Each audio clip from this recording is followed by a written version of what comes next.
رسول کی 3 نشانیاں تھیں اور انجیل میں 1 نشانی. یہ بیان ہے قرآن کا. بس یہ آیت پڑھتا ہوں اور اس کے بعد انشاءاللہ دعا کرتے ہیں. 3 نشانیاں تورات کی. فرمایا محمد الرسول اللہ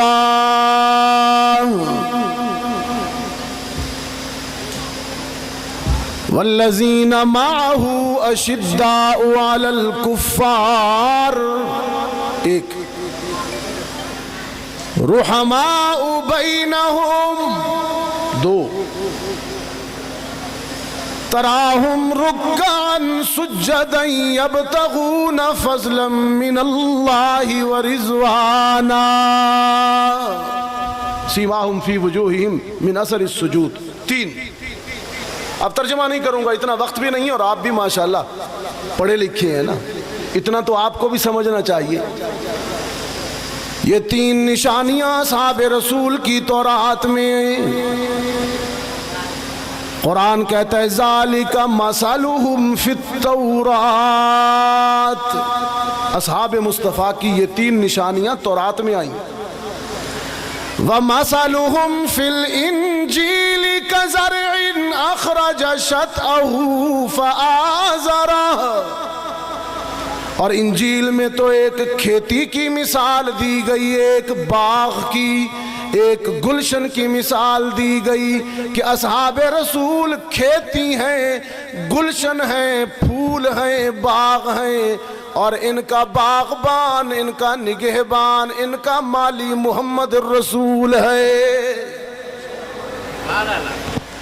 كزرع أخرج شطأه فآزره فاستغلظ واستوى على سوقه. محمد عربی نے کومپل لگائی، 23 سال تک محنت کی، زمانے کو صدیق اکبر تیار کر کے دیا، فاروق اعظم تیار کر کے دیا، عثمان غنی تیار کر کے دیا، حیدر کرار تیار کر کے دیے، طلحہ و زبیر. یہ اصحاب رسول محمد عربی کی محنتوں کا نچوڑ ہے. قرآن کہتا ہے اصحاب رسول کی فصل جب پک کر تیار ہو گئی، جب کھیتی لہلہانے لگی، جب گلشن کے پھول خوب مہکنے لگے، جب اصحاب رسول کا باغ، یہ گلشن، سرسبز کھیتی، سرسبز فصل، زمین کا سینہ سبزے کے قالین سے، سبزے کے زیور سے سبز ہو گیا. رحمت عالم نے اپنے صحابہ کو تیار دیکھا تو قرآن کہتا ہے یعجب الزراع، اس باغبان، نگہبان اور اس مالی کا دل خوش ہو گیا. محمد عربی اپنے صحابہ کو دیکھ کر خوش ہو گئے. تو جو محمدی ہوں گے وہ صحابہ کو دیکھ کر خوش ہوں گے، ان کی عظمت کو سن کر ان کے دلوں میں بھی خوشی آئے گی. یہ قرآن کا بیان ہے. اس لیے قرآن نے یعجب الزارع نہیں کہا، یعجب الزراع کہا، جمع کا صیغہ. جس کو بھی اصحاب رسول پر خوشی ہوگی، جس کو بھی اصحاب رسول کی فصل اور کھیتی پر دلی خوشی ہوگی، اطمینان ہوگا، وہ محمد عربی کے راہ پر ہے، اسوا پر ہے. اور جن کا دل صحابہ کو دیکھ کر بغض سے بھر جائے، عناد اور دشمنی سے بھر جائے، صحابہ پر زبانیں کھینچیں، صحابہ پر تنقید کرنے لگیں، صحابہ پر طنز کے نشتر چلانے لگیں، قرآن کہتا ہے لیغیظ بہم الکفار، لیغیظ بہم الکفار. محمد عربی کی محنت سے لگائی ہوئی اس کھیتی سے جو جلے گا وہ کافر ہی ہو سکتا ہے۔ ہاں، قرآن کریم نے اصحاب رسول کو کتنا بلند کیا، کتنا عظیم الشان کر دیا کہ وہ محمد عربی کی محنتوں کا نچوڑ ہے، محنتوں کا خلاصہ ہے۔ قرآن کریم یتیم پر نازل ہوا، ماشاءاللہ موسم تو کھل گیا ہے، اب کیا خیال ہے آپ کا؟ جی ہاں، جب تک بھیگ نہیں جاؤ گے ہم نہیں چھوڑیں گے۔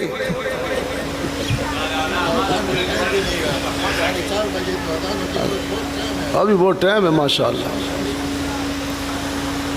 ہاں، قرآن کریم یتیم پر نازل ہوا، اسے اتنا بلند کیا کہ وہ عرشوں پر جا پہنچا۔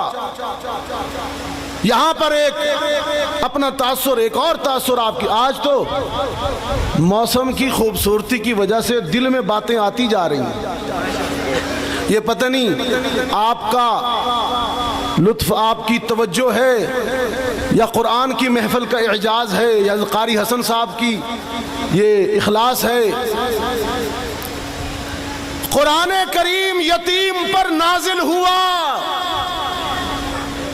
وہ یتیم اتنا بلند ہوا کہ عرش معلا پر جا پہنچے۔ لیکن کوہاٹ والو، لیکن اتنی بلندی کے باوجود، اتنی عظمتوں اونچائیوں کے باوجود عاجزی کا یہ عالم ہے، انکساری کا یہ عالم ہے اور تواضع کا یہ عالم ہے کہ بلندی عرش بری تک ہے، لیکن عاجزی یہ ہے کہ فرش زمین پر غربا، فقراء اور یتیموں کے ساتھ ٹھکانہ کر لیا۔ ہمارا اور آپ کا حال یہ ہے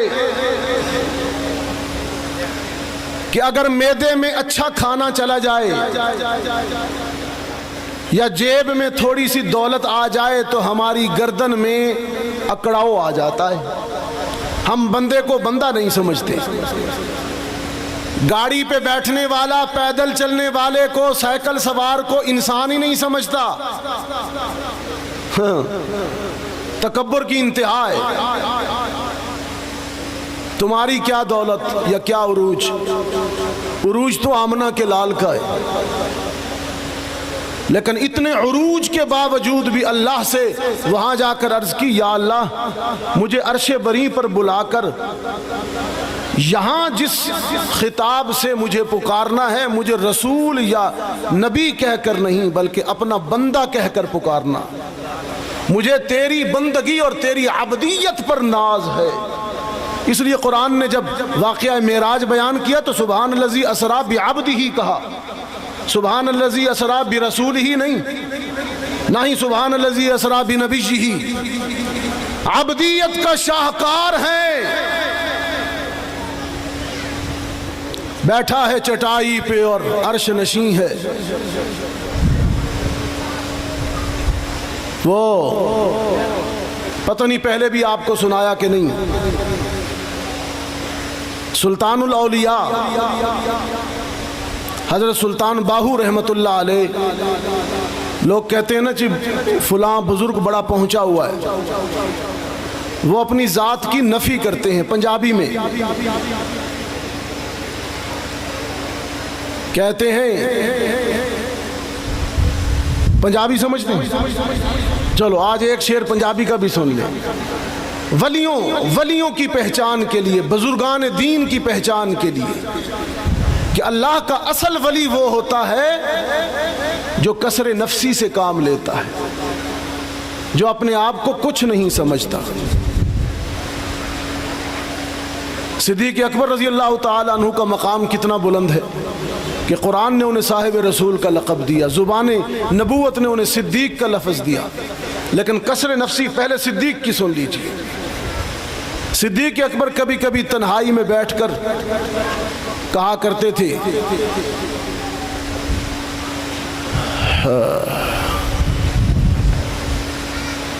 أين موسى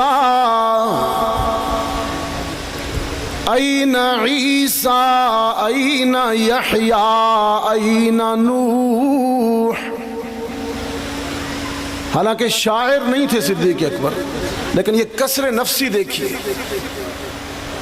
أين موسى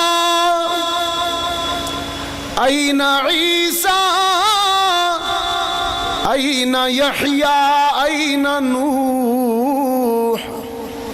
أنت يا صديق عاصٍ تب إلى المولى الجليل. اے صدیق تو اپنے مولا کے حضور اپنے گناہوں پر توبہ کر. کسر نفسی دیکھیں.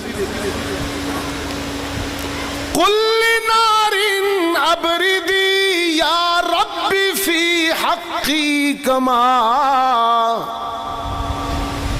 قل لنار ابردی یا رب فی حقی کما.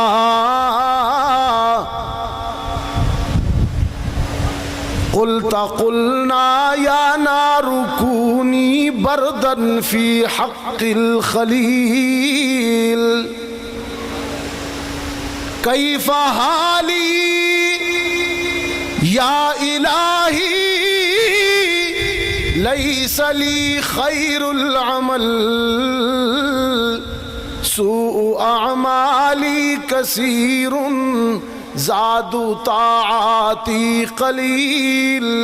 اللہ اکبر. یہ صدیق اکبر ہے. اور اے کاش آپ عربی جانتے ہوتے تو آپ حیران ہوتے کہ اتنا بڑا صحابی کیا بات کر رہا ہے. انت کافی انت شافی فی مہمات الامور. انت ربی انت حسبی انت لی نعم الوکیل. یہ جتنے بڑے بڑے لوگ ہوتے ہیں نا، بزرگان دین، اصحاب رسول، یہ جتنے بڑے ہوتے ہیں اتنے ہی عاجز ہوتے ہیں. جتنا بندہ چھوٹا ہوگا اتنا تکبر کرے گا. یہ یاد رکھیے. اور تکبر صرف دولت کا نہیں ہوتا، تکبر عبادت کا بھی ہوتا ہے. صوفی صاحب کو 5 وقت نماز پڑھنے کی کیا توفیق مل جاتی ہے، باقی سارے محلے کو گناہ گار سمجھتا ہے. یہ عبادت کا تکبر ہے. اور یہ زیادہ اور تکبر علم کا بھی ہوتا ہے. یہ اہل علم کے لیے، علماء کے لیے بڑی خطرناک آگ ہے یہ آگ، تکبر. تکبر عبادت کا بھی ہے، علم کا بھی ہے، دولت کا بھی ہے. لیکن اپنے آقا محمد عربی کا اسوہ دیکھیے کہ بلندی اتنی کہ عرش معلی پر پہنچے، اور عاجزی اتنی کہ بس ایک مشکیزہ ایک چٹائی، ذرا سے جو ایک چار پائی، بدن پہ کپڑے بھی واجبی سے، نہ خوش عبائی نہ خوش قبائی. یہی ہے کل کائنات اس کی، گنی نہ جائیں صفات جس کی. وہی تو سلطان بحر و بر ہے، میرا پیمبر عظیم تر ہے.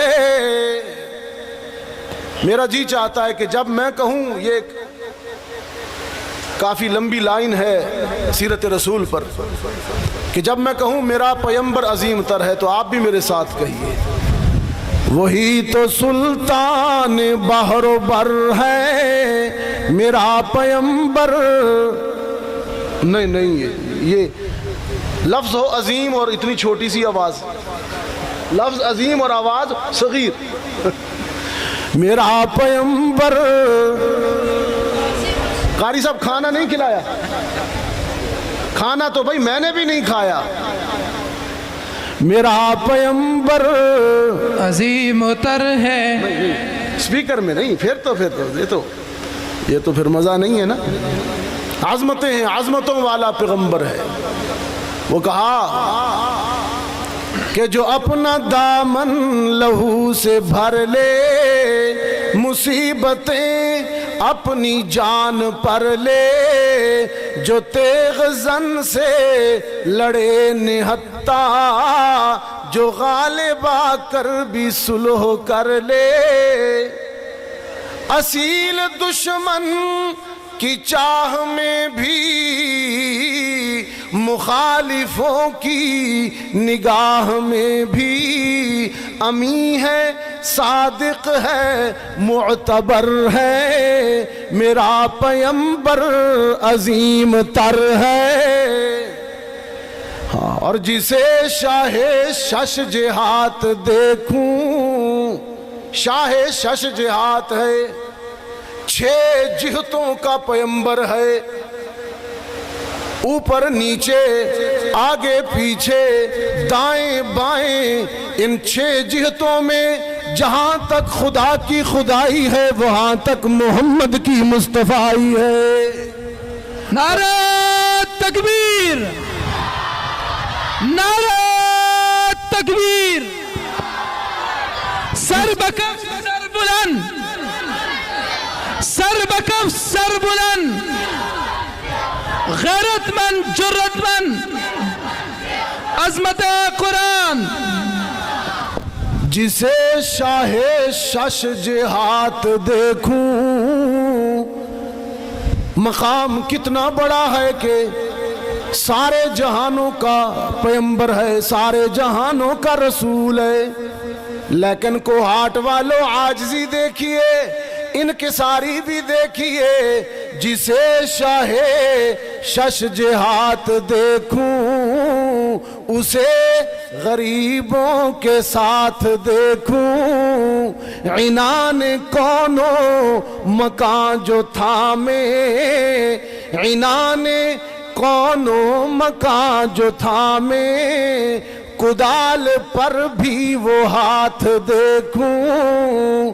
لگے جو مزدور، لگے جو مزدور، شاہ ایسا نظر نہ دھن سربراہ ایسا.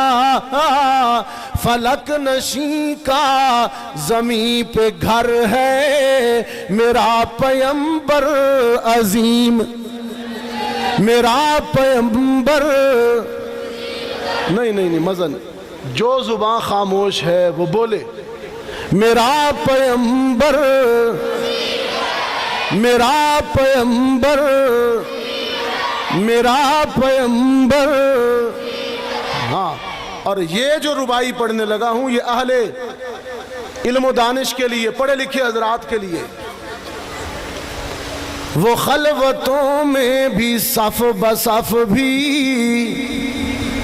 ہائے ہائے، رات کی تنہائیوں میں، رات کی خلوتوں میں محمد عربی کو مصلی پر دیکھو گے تو اس جیسا عبادت گزار کوئی نہیں ملے گا. لیکن دن کے اجالوں میں، دن کی روشنی میں، میدانوں میں جب دیکھو گے تو اس جیسا مجاہد بھی کوئی نہیں ملے گا. رات کو عابد، دن کو مجاہد. وہ خلوتوں میں بھی صف بصف بھی، وہ اس طرف بھی وہ اس طرف بھی. محاذ و منبر ٹھکان جس کے، محاذ بھی منبر بھی. محاذ پر مجاہد اور منبر پر عابد. اور ماشاءاللہ سے آج کل ہم جو منبر و محراب کے وارث ہیں، میدان جہاد دیکھ کر ہمارا وضو ٹوٹ جاتا ہے. محمد عربی کا اسوہ دیکھیے. محاذ و منبر ٹھکان جس کے، محاذ و منبر ٹھکان جس کے، وہ سر بسجدہ بھی سر بکف بھی. وہ سر بسجدہ بھی سر بکف بھی، وہ جامعیت کا استعارہ، وہ صبح تہذیب کا نظارہ، وہ جس طرف ہے خدا ادھر ہے۔ رب کائنات نے فرمایا قد نرا تقلب وجہک فی السماء، وہ جس طرف ہے خدا ادھر ہے۔ میرے پیغمبر آپ دل میں ایک آرزو لے کر، ایک تمنا لے کر چہرہ اٹھا اٹھا کر آسمانوں کو دیکھتے تھے، آسمانوں کو۔ ہائے ہائے ہائے ہائے، میرے پیغمبر آپ بولتے نہیں تھے، لبوں پر آپ کی تمنا نہیں آتی تھی، لیکن دل میں خواہش لے کر آسمانوں کو، خاموش لبوں سے آسمانوں کو دیکھتے تھے۔ میرے پیغمبر جب آپ فرش زمین پر آسمانوں کو دیکھتے تھے، ہم عرش بری سے آپ کے چہرے کو دیکھتے تھے۔ قد نرا تقلب وجہک، حالانکہ عربی والے جانتے ہیں کہ قد نرا کا ہی کافی تھا، قد نرا کا، ہم تجھے دیکھ رہے تھے نا، قد نرا تقلب وجہک، آپ آسمانوں کو دیکھتے تھے، ہم آپ کے چہرے کو دیکھتے تھے۔ تیرے چہرے کی وجہ سے، تیرے چہرے کی عظمتوں کی وجہ سے ہم نے اے پیغمبر تیرے دل کی بات جانی، تیرے دل کی مراد پوری کی۔ تو نے آسمان کو دیکھا، ہم نے تیرا قبلہ ہی بدل دیا۔ وہ جس طرف ہے خدا ادھر ہے میرا پیغمبر، ہاں پھر ڈھیلے ہو گئے ہو، میرا پیغمبر، میرا پیغمبر، میرا پیغمبر ہے۔ قرآن کریم کے مراکز یہ مدارس ہیں۔ حفظ یا ناظرے کی کلاس کا جو بچہ قرآن پڑھتا ہے اور جو قاری صاحب اسے قرآن پڑھاتا ہے، یہ حافظوں کی تلاوت کی سپیڈ اور رفتار اتنی تیز ہوتی ہے کہ یہ 15 منٹ میں سپارہ پڑھ دیتے ہیں، 15-20 منٹ میں ایک سپارہ تلاوت کر جاتے ہیں۔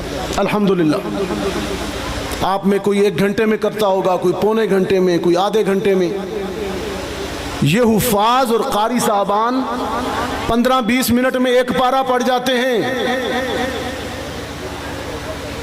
قرآن کریم کے ان مدارس میں صبح فجر کی نماز سے لے کر عشاء کی نماز تک قرآن کی کلاسیں چلتی ہیں، بلکہ بعض مدارس میں تو فجر سے پہلے اور عشاء کے بعد بھی لگتی ہیں۔ یہ کل 10 گھنٹے بنتے ہیں، ڈیلی 10 گھنٹے۔ کوہاٹ والوں اس پہ غور فرمائیے۔ 15 منٹ میں ایک پارے کی مقدار تلاوت کرنے والا حافظ جب 10 گھنٹے ڈیلی قرآن پڑھے گا تو کم از کم ہر طالب علم ڈیلی اتنی مقدار میں تلاوت کرتا ہے جتنا ایک قرآن بنتا ہے، 30 پارے۔ اگر کسی مدرسے میں 100 بچے ہیں تو ڈیلی وہاں 100 قرآن کے ختم ہوتے ہیں۔ اگر کسی مدرسے میں 500 بچے ہیں تو 500 قرآن کریم کے ختم ہوتے ہیں۔ آپ مجھے بتائیے، دل پہ ہاتھ رکھ کے بتائیے، ان مدارس جہاں پر قرآن پڑھایا جاتا ہے، ان سے زیادہ اللہ کی رحمتوں والی جگہ کون سی ہو سکتی؟ آپ ان کو محبت کی نظر سے دیکھا کریں، ان کو تعاون کی نظر سے دیکھا کریں۔ یقین جانیے انہی کی تلاوتوں کی رحمتوں اور برکتوں کی وجہ سے یہ دنیا قائم ہے۔ زمانے والے بڑا پروپیگنڈا کر رہے ہیں، مغرب بڑا دجال ہے، بڑا طاغوت ہے۔ انگریز نے تب بھی کوشش کی تھی جب ہمارے ہندوستان پر آ کے قابض ہوا تھا۔ کہ اہل قرآن علماء کو درختوں پر پھانسیاں دی گئی، کہ اہل قرآن کا گلا گھونٹ دیا جائے. وہ تو خیر سے اللہ کا کرنا ایسا ہوا یہاں سے چلا گیا اور اس کے پیچھے پیچھے مدارس بھی برطانیہ پہنچ گئے. اتنے مدرسے ہیں برطانیہ میں، اتنے مدرسے ہیں آپ حیران ہو جائیں. یہاں تو بچے شلوار قمیض پہنتے ہیں، وہاں کے انگریزوں کے ملک میں علماء اور طلباء پورا عربی لباس پہنتے ہیں. پوری مسلمانوں کی عدالتیں ہیں مسلمانوں کی اپنی یورپ میں. روس نے ختم کرنے کی بھی کوشش کی، سوویت یونین نے آپ کے پڑوس میں. سرخ ریچھ 70 سال تک اشتراکیت کی حکومت رہی، مذہب اور خدا کا جنازہ نکالنا چاہا، لیکن ان درویشوں نے روس کے اندر سوویت یونین میں زیر زمین قرآن کے مراکز قائم کیے، چوری چوری قرآن کی تعلیم دی. آج روس ٹوٹا تو کئی اسلامی سلطنتیں بن گئی. قرآن نہ مٹا ہے نہ مٹ سکے گا. قرآن کا ایک عجیب دعویٰ بھی ہے. میں تو حیران ہوتا ہوں یہ سوچ کر کہ جب قرآن نازل ہو رہا تھا، ابو جہل اینڈ کمپنی جو قرآن کی مخالف تھی، وہ تلوار اٹھا کر محمد سے لڑنے کے لیے صلی اللہ علیہ وسلم لڑنے کے لیے میدان میں تو آ گئے، لیکن قرآن کے اس چیلنج کا جواب کیوں نہیں دیا؟ قرآن کیا کہتا ہے؟ اور وہ تب سے لے کر آج تک 1500 سال گزر گیا، چیلنج اسی طرح ہے. فرمایا ان اجتماعت الجن والانس ان یأتوا بمثل هذا القرآن قل لئن اجتمعت الجن والانس ان یأتوا بمثل هذا القرآن لا یأتون بمثله. سارے جن، سارے انسان، اگلے پچھلے، چھوٹے بڑے، مرد عورت، پڑھے لکھے ان پڑھ، گورے کالے، مشرق کے مغرب کے، انگریزی بولنے والے، پشتو بولنے والے، سارے انسان جمع ہو جائیں، عربی بولنے والے بھی آ جائیں، فارسی بولنے والے بھی آ جائیں، اس قرآن کی طرح ایک آیت بنا کے دکھائیں. میرا چیلنج ہے، اللہ کا چیلنج. لیکن کوہاٹ والوں، ابو جہل نے تلوار اٹھائی لڑنے کے لیے، آ گیا، چیلنج نہیں مانا. حالانکہ وہ عربی تھا، عرب تھا، وہ بنا دیتا نا قرآن.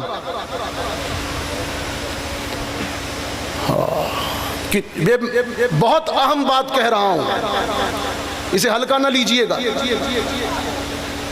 تلوار اٹھا کر، اس دور میں تلوار اٹھا کر اور آج بم لے کر اہل اسلام پر چڑھ دوڑا ہے کفر، لیکن اس چیلنج کا جواب نہیں. شاہ فہد کو کہتے تھے، شاہ فہد کو امریکہ بہادر نے کہا کہ یہ قرآن سے جہاد والی آیتیں نکال دو، تم سعودی عرب کے سربراہ ہو، مکہ مکرمہ تمہارے پاس ہے، تم جو کرو گے سارا عالم اسلام مان جائے گا. اس نے کہا تھا جواب میں، یہ تمہاری کتابیں تھیں تورات و انجیل، جسے تم نے بدل دیا. ہم خود تو مٹ جائیں گے لیکن یہ کتاب نہیں بدلی جائے گی، اس کا حرف اور نقطہ نہیں بدلا جائے گا. قادیانیوں نے کہا شاہ فہد سے یا شاہ فیصل سے غالباً کہ ہمیں بھی بطور قادیانی پاسپورٹ کے ذریعے نامینیٹ قادیانی عمرہ حج کی اجازت دی جائے. ابھی تو چھپ کر شاید جاتے ہوں یا نہ جاتے ہوں، بطور قادیانی اجازت دی جائے. شاہ فیصل نے کہا اگر محمد عربی کی ختم نبوت کو مان کر آؤ گے تو دروازے کھلے ہیں، لیکن اگر ان کے بعد کسی کو ذلی بروزی، چھوٹا بڑا، سائے والا بغیر سائے والا نبی مان کے آؤ گے تو پھر میرا وہی جواب ہے جو صدیق اکبر کا تھا مسیلمہ کذاب کو، کہ جنگ ہوگی اور یمامہ ہوئی. انہوں نے کہا قادیانیوں نے کہ ہم تو قرآن مانتے ہیں، محمد کو بھی صلی اللہ علیہ وسلم کو مانتے ہیں، پھر آپ ہمیں مسلمان کیوں نہیں کہتے؟ ہم قرآن کو مانتے ہیں، اللہ کو مانتے ہیں، رسول کو مانتے ہیں، اصحاب کو مانتے ہیں، ہماری مسجدیں بھی ہیں، اذان بھی دیتے ہیں، نماز بھی پڑھتے ہیں، پھر ہمیں کیوں نہیں تم مسلمان کہتے؟ علمی جواب نہیں دیا، لیکن مقابلے کا جواب بڑا خوبصورت تھا منہ بند کرنے کے لیے۔ شاہ فیصل نے کہا میں انجیل کو بھی مانتا ہوں، تورات کو بھی مانتا ہوں، موسیٰ کو بھی مانتا ہوں، عیسیٰ کو بھی مانتا ہوں، تو کیا میں یہودی ہوں یا عیسائی ہوں؟ جب میں تورات و زبور و انجیل، موسیٰ و عیسیٰ کو مان کر بھی عیسائی یا یہودی نہیں ہوں، تو تم بھی قرآن و محمد کو مان کر مسلمان نہیں ہو۔ اس کے لیے کچھ اور میرٹ ہے۔ ختم نبوت کا انکار اسلام کے اساسی اور بنیادی عقیدے کا انکار ہے، اور ختم نبوت کا تحفظ ساری امت مسلمہ کی ذمہ داری ہے۔ اللہ ہمیں عمل کرنے کی توفیق نصیب فرمائے۔ وآخر دعوانا ان الحمد للہ رب العالمین۔